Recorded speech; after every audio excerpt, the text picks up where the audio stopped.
Well, hello everyone, and another episode of The Bad Batch has just come out. I apologise in advance if you happen to hear any road noise or anything of that sort in the video.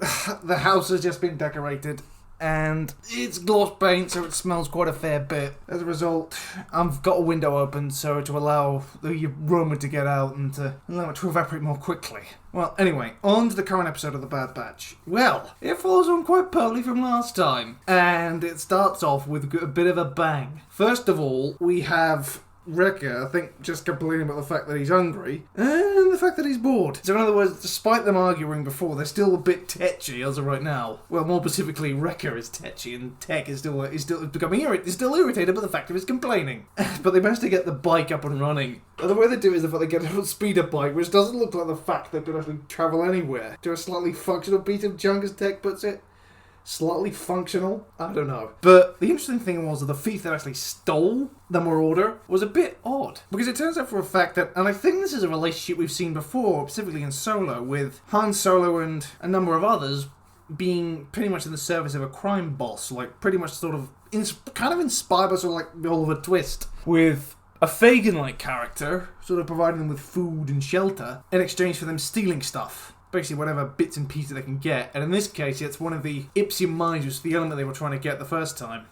And Ipsium is very unstable. But also, I think just the fact of... The episode was quite good at the fact it introduces yet another one of these characters. And we also realise exactly... I think in my opinion, exactly... He might have been a Clone Wars veteran because of the fact, one, he walks with a cane. And he has a prosthetic limb. And that's quite a crude run, sort of like there's nothing more than a simple claw. But also the walking stick tells us one thing. This guy may have been a Clone Wars veteran, but...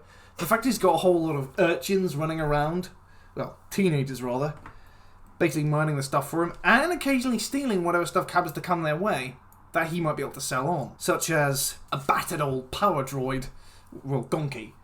But I think it's also the way of thinking the fact the way Echo locates the Marauder. Even though the fact the transponder isn't working, Omega comes up with a very brilliant idea of instead of using Donkey to find... If they can know where Donkey is, then surely the fact they might find the Marauder. Sensible logic. And that's what they do. I think another good thing about the whole episode is I think the fact that the Bad Batch cast are having to learn to deal with it. Omega's lost a lot in this time, and she's not going to lose anything else again, but I think also a moral compass is starting to show through, and she's developing from the morals and values of integrity and honour that have been passed down to her by Tech, Wrecker, and Hunter, and Echo, and she's applying them in her own way. I think the other thing is also, she's also becoming a little bit quick to judge, and becoming very clear on her opinions on the unscrupulous of the galaxy. I mean, even though for a fact that when they actually meet the thief, spoiler alert, a teenage boy is not going to be much threat for two grown men, and a gorilla, and a small gorilla. But it's Echo. And they know for a fact that they don't draw the weapons, they just throw them around a little bit, as they're a lot bigger than him. But it's the fact that it's Omega who has a weapon drawn and active. It's a bow. The Zygerian bow that she used since the first season has been her weapon of choice.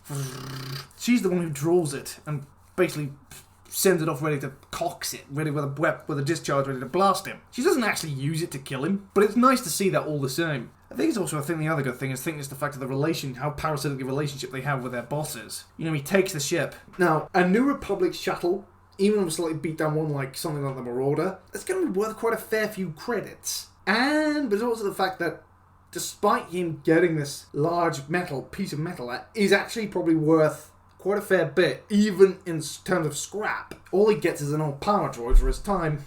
And he still didn't get the top owner spot. And that goes to someone else. Just showing for the fact, despite that, he wanted to get the top owner spot so he actually gets a share of food. And then the fact that pretty much, the reason why the fact that Marco is so fat, the boss of this gang of street urchins, is the fact, well, he eats a lot of it himself, drinks a lot of it, and then he pretty much gives them the scraps, and they all scrap I don't know, Minox or Gundars over a scrap of meat or a half-rotted carcass. That was certainly quite interesting to see exactly how parasitic some of these relationships are. But it's also the fact that once some of the Bad Batch are able to convince this lot that they're more than him, and they can actually win if it wasn't for his droid security. And they win the day. And the way they do it is by climbing down the chimney. And then, of course, they win the day, and of course, Marco falls down the shaft. But I think it's the mine shaft to the Ipsium, which most likely has a number of values.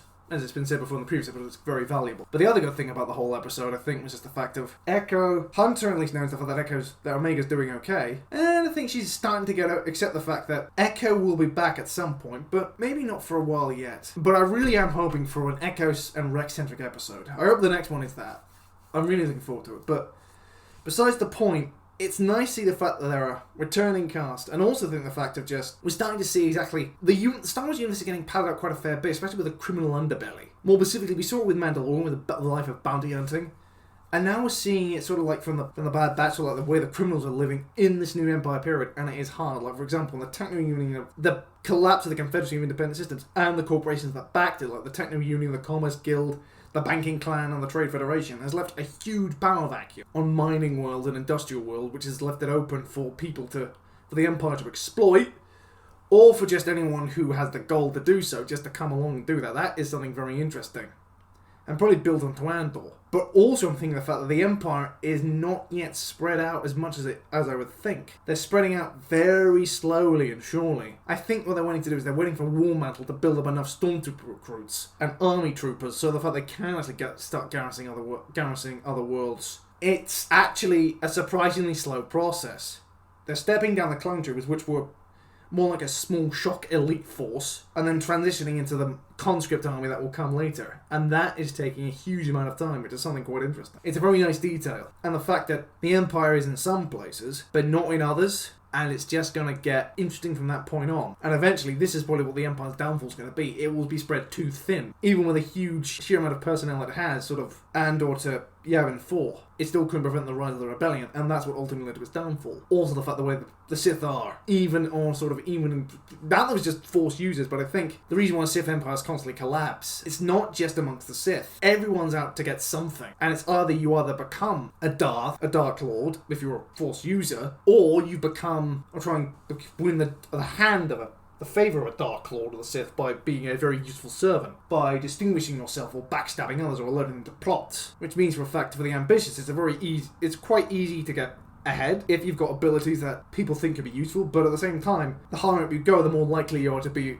either stabbed in the back or killed by a Darth who's probably thinking you failed him for the last time. As we all know, that's what happened before. But it's been a very good episode, and I really like this one, especially from the point of view of the episode in general.